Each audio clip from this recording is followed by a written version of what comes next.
est bien ensemble, tous connectés. Je vous adore. J'adore.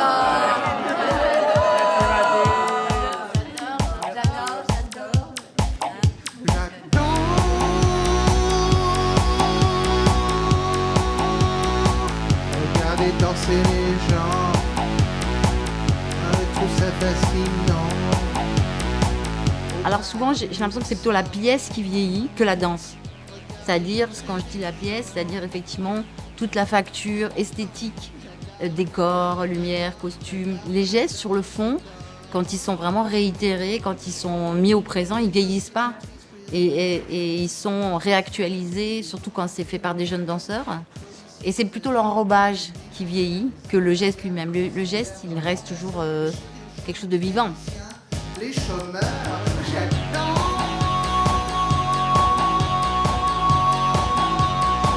Regardez danser les gens. Et de temps en temps,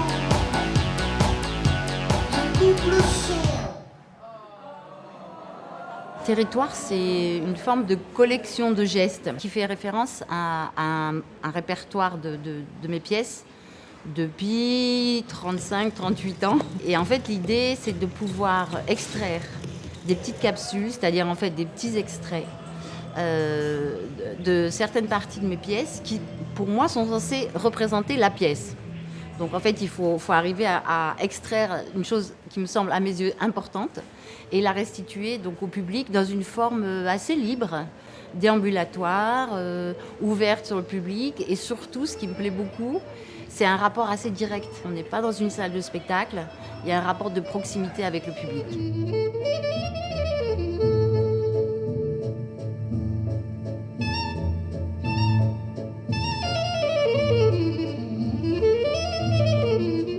Finalement, territoire, c'est avoir accès à un répertoire entier par différents axes, mais sans décor.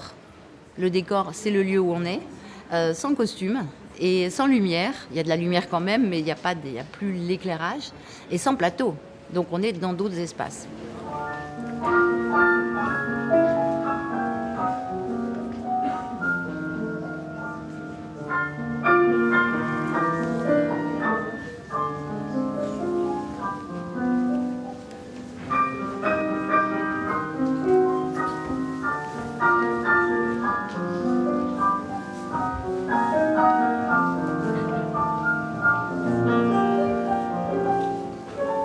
Et pour moi, ce qui est important dans Territoire aussi, c'est que ce sont les interprètes initiaux. C'est-à-dire, en fait, c'est à la fois le geste de l'interprète, mais c'est aussi sa part créative, qui est très importante dans mon travail, parce que l'interprète n'est pas qu'un interprète, mais un artiste chorégraphique à part entière. Il est auteur de son geste. Donc il y a quelque chose qui leur appartient, qui est là, qui a grandi dans le temps. Ils ont vieilli, ils ont plus de maturité. La gestuelle est souvent beaucoup plus intéressante qu'elle l'était à l'époque parce que forcément le matériau il s'est bonifié, comme les tableaux aussi, il a pris de la valeur.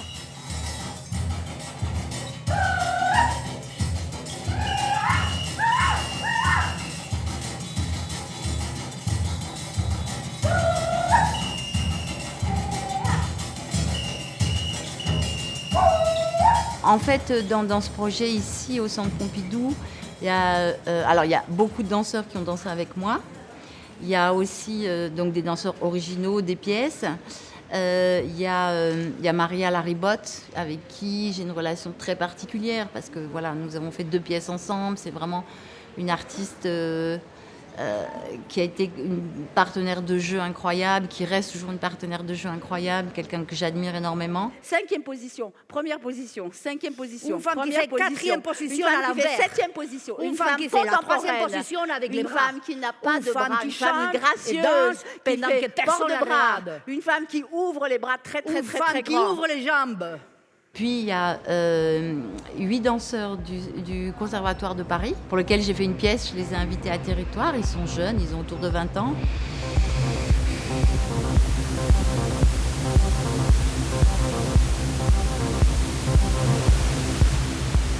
Et puis il y a 4 jeunes futurs chorégraphes qui m'accompagnent pendant 4 mois, à qui j'ai transmis un certain nombre de pièces.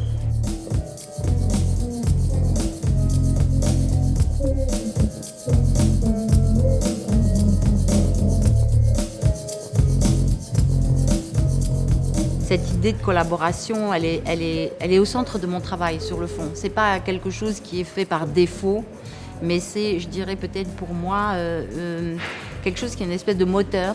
J'ai collaboré avec des gens de la BD comme Ulysse Lager, mais aussi bien sûr de la musique, de la littérature beaucoup. Et puis en musique aussi avec Philippe Catherine qui va être présent ici au Centre Pompidou. Qui est cet être humain qui respire à mes côtés? Qui est cet être humain qui respire à mes côtés? On aura la chance aussi d'avoir David Babix, qui est donc compositeur, chanteur, pianiste. Et encore une fois, c'est aussi la musique pour moi qui est au centre de ce projet.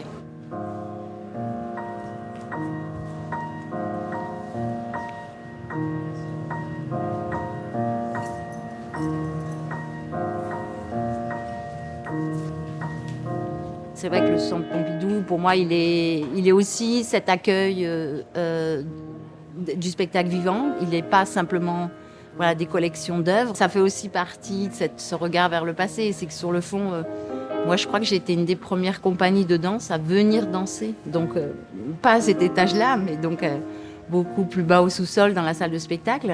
Et j'ai quasiment présenté, je ne sais pas combien, mais je suis venue très régulièrement, presque une année sur deux, pendant 20 ans. Et donc de monter comme ça au 5e étage, je trouve que c'est une chance incroyable. Et c'est une manière aussi, je dirais presque, de boucler la boucle, aussi avant la fermeture du musée, mais aussi boucler la boucle pour moi. Et en même temps, il y a aussi pour moi une admiration de tellement d'artistes qui sont dans ces collections. Sur le fond, ces œuvres, elles nous habitent comme nos gestes nous habitent. Et donc de les voir en vrai, de pouvoir danser devant, de pouvoir les contempler, d'avoir ce temps avec l'œuvre, c'est assez extraordinaire et je crois qu'on est tous extrêmement émus